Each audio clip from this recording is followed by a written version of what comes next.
সম্মানিত ভিউয়ার্স, আসসালামু আলাইকুম। ফটোশপ টিউটোরিয়ালে আমার নতুন ভিডিওতে আপনাদের স্বাগত। আজকে ভিডিওর মাধ্যমে আমরা দেখব যে কোনো নরমালি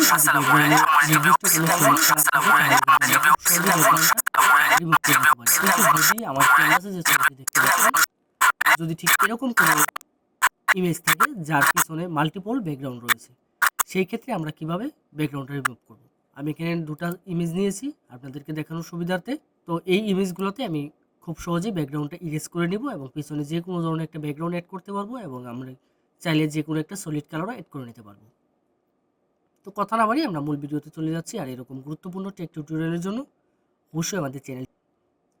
এই যে ইমেজটা দেখতে পাচ্ছেন, আমি প্রথমে এই ইমেজটা নিয়ে কাজ করব, কারণ এই ইমেজের ব্যাকগ্রাউন্ডের কালারটা ডিফারেন্স কালার রয়েছে এবং একটা মাল্টিপল কালার। এই ব্যাকগ্রাউন্ড থেকে কিভাবে খুব সহজে আমি ইমেজটাকে ইরেজ করে নিতে পারবো।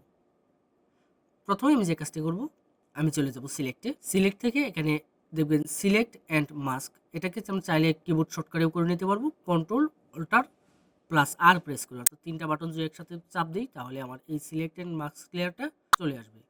তো এখানে ক্লিক করব। ক্লিক করে ঠিক এরকম উইন্ডো আসবে। আপনার এখানে ট্রান্সপারেন্সিটা 100% থাকবে, এটাকে একটু কমিয়ে নেবেন বোঝার জন্য। আমি ট্রান্সপারেন্সিটা 20%-এর মধ্যে রাখার পরে যে কাজটা করবো, আমরা এখান থেকে সিলেক্ট সাবজেক্টে চলে যাব। যদি আপনাদের ফটোশপ 2029-এর নিচের কোনো ভার্সন হয় তাহলে এই অপশনটা আপনি প্রপারলি পাবেন না। তো এখান থেকে যখন এরকম ইন্টারফেস আসবে, এই যে উইন্ডোগুলো দেখতে পাচ্ছেন, এগুলো কিন্তু নর্মালি আমার ফটোশপের কোনো টুলস বার না। এই টুলস বারগুলো হচ্ছে সিলেক্ট অ্যান্ড মাস্ক লেয়ারের টুলস বার। তো দেখেন নর্মালি আমার ফটোশপের টুলস বারগুলো কিন্তু এই হচ্ছে আমার ফটোশপের টুলস বার। আর আমি সিলেক্ট অ্যান্ড মাস্ক যখন ক্লিক করব তখন দেখবেন এই টুলস বারগুলো চেঞ্জ হয়ে যাবে। এখানে যে কাজটা করতে হবে, এই প্রথমে যে টুলস বারটা রয়েছে এটা সিলেক্ট থাকবে। এখানে সাইজটা আমি 30-তে রাখলাম এবং এই প্রথম যে অপশনটা রয়েছে এই অপশনটা সিলেক্ট থাকবে। এডিট টু সিলেকশন, এটা সিলেক্ট থাকবে। আপনাদের ক্ষেত্রে যদি এটা সিলেক্ট করা থাকে সেপারেট ফ্রম কালেকশন, তাহলে এটা সিলেক্ট করবেন না, আপনারা এটা সিলেক্ট করে দেবেন। এবং এই ট্রান্সপারেন্সিটা আমি একটু কমিয়ে নেব।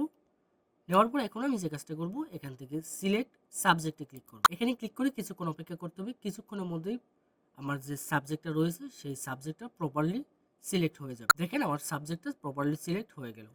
এখন এই ট্রান্সপারেন্সিটা যদি আমি একটু বাড়িয়ে নিই, আমি এটাকে 100% করে দেবো।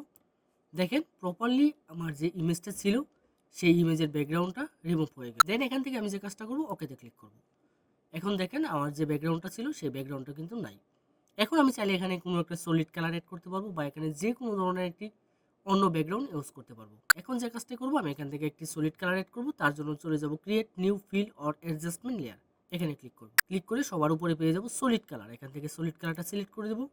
দেন এখান থেকে আমার যে কালারটা চয়েসফুল হয় একটা সলিড কালার এখান থেকে অ্যাড করে নেব। দেন ওকেতে ক্লিক করব।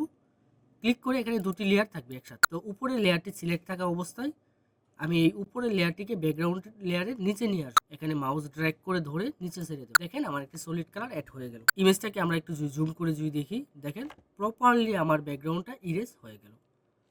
এখন আমি সেকেন্ড ইমেজে যদি যাই, সেকেন্ড ইমেজে আমি এখানে একটি ডিফারেন্স ব্যাকগ্রাউন্ড অ্যাড করে দেখাবো। এখান থেকে চলে যাব সিলেক্টে, সিলেক্ট থেকে সিলেক্ট অ্যান্ড মাস্কে ক্লিক করব। দেন ট্রান্সপারেন্সিটা একটু কমিয়ে নেব, 20-এর মধ্যে রাখবো। রেখে এখানে সিলেক্ট সাবজেক্টে ক্লিক করব। কিছুক্ষণ অপেক্ষা করতে হবে, কিছুক্ষণের মধ্যে সাবজেক্টটা সিলেক্ট হয়ে যাবে। সাবজেক্টে সিলেক্ট হওয়ার পরে আমি যে কাজটা করবো, আমি ট্রান্সপারেন্সিটা 100% করে নেব, করে দেন ওকেতে ক্লিক করব। দেখেন আমার ব্যাকগ্রাউন্ডটা কিন্তু ইরেজ হয়ে গেল। এখন আমি চাচ্ছি যে এইখানে একটি ন্যাচারাল একটি ব্যাকগ্রাউন্ড অ্যাড করব, অর্থাৎ এখানে পিছনে ব্যাকগ্রাউন্ড আমি অন্য একটি ব্যাকগ্রাউন্ড এখানে অ্যাড করব। তার জন্য আমি ফাইল থেকে ওপেনে যাব, ওপেন থেকে গিয়ে আমার পছন্দ মতো একটি ব্যাকগ্রাউন্ড এখানে অ্যাড করে নেব। তো এখানে আমি নতুন একটি ব্যাকগ্রাউন্ড অ্যাড করব, তার জন্য নতুন একটি ব্যাকগ্রাউন্ড এখানে ইনসার্ট করে নিলাম। নেওয়ার পর এটা সাইজটাকে আমি মন মতো করে বাড়িয়ে কমিয়ে নেব, অর্থাৎ আমার ইমেজের সাইজ অনুযায়ী সাইজটা সেট করব। দেন সেট হয়ে গেল, হিট অন ওকে। কিবোর্ড থেকে এন্টারে ক্লিক করব। ক্লিক করলে আমার ব্যাকগ্রাউন্ডটা সেট হয়ে গেল। এখন আমি এই ব্যাকগ্রাউন্ড লেয়ারটা, এই যে ব্যাকগ্রাউন্ডটা রয়েছে সেটি আমার যে ইমেজের লেয়ারটি রয়েছে সেই লেয়ারের নিচে নিয়ে আসব। তার জন্য এই ব্যাকগ্রাউন্ড লেয়ারে সিলেক্ট থাকা অবস্থায় মাউস ড্র্যাগ করে ইমেজের যে লেয়ারটা রয়েছে তার নিচে ছেড়ে দেব। দেখেন আমার ইমেজটা চেঞ্জ হয়ে গেল এবং একদম একুরেটভাবে আমি অন্য একটি ব্যাকগ্রাউন্ড এখানে অ্যাড করে নিলাম। এবং এই ইমেজে কালার গ্রেডিং সম্পর্কে আমি পূর্বে একটি ভিডিওতে দেখিয়েছিলাম। ভিডিওটি যদি না দেখে থাকেন আই বাটনে দেওয়া থাকবে, আপনারা দেখে নেবেন। এই ছিল আজকের মতো। এরকম গুরুত্বপূর্ণ ফটোশপ টিউটোরিয়ালের জন্য অবশ্যই আমাদের চ্যানেলটি সাবস্ক্রাইব করে রাখতে ভুলবেন না। ধন্যবাদ সাথে থাকার জন্য।